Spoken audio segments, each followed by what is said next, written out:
ஒரே கேள்விதான். இப்ப ஸ்டார்ட் பண்ணல அப்படின்னா வேற எப்ப ஸ்டார்ட் பண்ண போறீங்க? உங்களுடைய பப்ளிக் எக்ஸாமுக்கு less than 50 days மட்டும் தான் இருக்கு. இந்த 50 days நீங்க ப்ராப்பரா யூட்டிலைஸ் பண்ணணும் அப்படின்னா இப்பவே ஒரு நாளைக்கு கிட்டத்தட்ட நீங்க 6 மணி நேரம் படிக்கணும். அப்படி 6 மணி நேரம் படிச்சா மட்டும்தான் உங்களால ஒரு 195 பிளஸ் கட் ஆஃப் எடுக்க முடியும்.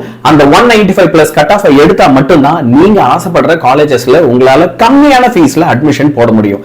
இல்லனா நம்மளோட பேரண்ட்ஸ் நமக்கு பல லட்சங்கள்ல ஃபீஸ் கட்ட வேண்டிய கட்டாயம் நிகழக்கூடும். அப்போ இப்படி நீங்க படிக்கிறதுக்கு பிசிக்ஸ், கெமிஸ்ட்ரி, மேத்ஸ் இந்த 3 சப்ஜெக்டையும் இப்ப அதிகமா கான்சென்ட்ரேட் பண்ணுங்க. ஏன்னா இந்த சப்ஜெக்ட்ஸ் தான் இதோட மார்க்கை தான் உங்களுடைய கட் ஆஃப்க்கு 200க்கு கன்வெர்ட் பண்ணி காலேஜ் அட்மிஷன்ஸ்க்கு பயன்படுத்துவாங்க. இதை மறந்துடாதீங்க.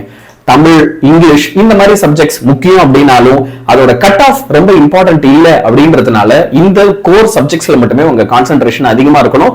இம்பார்ட்டன்ட் क्वेश्चंस மட்டும் படிக்கிறத விட்டுட்டு இந்த 3 சப்ஜெக்ட்ல மட்டும் புக்கை ஃபுல்லாவே கவர் பண்ணி ரொம்ப ரொம்ப தரவா படிங்க. உங்களை சூப்பரா படிக்க வைக்கிறதுக்கு நம்மளோட வேதாந்தல நம்ம ஒரு 50 நாள் இன்டென்ஸான கிராஷ் கோர்ஸ் ப்ரோக்ராம் ஒன்னு ஸ்டார்ட் பண்ண போறோம். இது 50 நாளைக்கான பயங்கர இன்டென்ஸான ஒரு ஆன்லைன் டியூஷன் ப்ரோக்ராம். உங்களால 195 கட் ஆஃப் எடுக்க முடியாது, உங்களுக்கு அதுல டவுட்டா இருக்கு அப்படின்னு உங்களுக்கு தோணுச்சுன்னா இந்த ஆன்லைன் டியூஷன்ல நீங்க சேர்ந்து லாஸ்ட் 50 டேஸ் எங்க கூட படிக்கலாம். 19th டிசம்பர் இதோட லான்ச் நடக்க போகுது. யார் யாருக்கெல்லாம் இதை பத்தி தெரிஞ்சுக்கணுமோ 19th டிசம்பர் நம்ம சேனல்ல லைவ் செஷனுக்கு வந்துருங்க.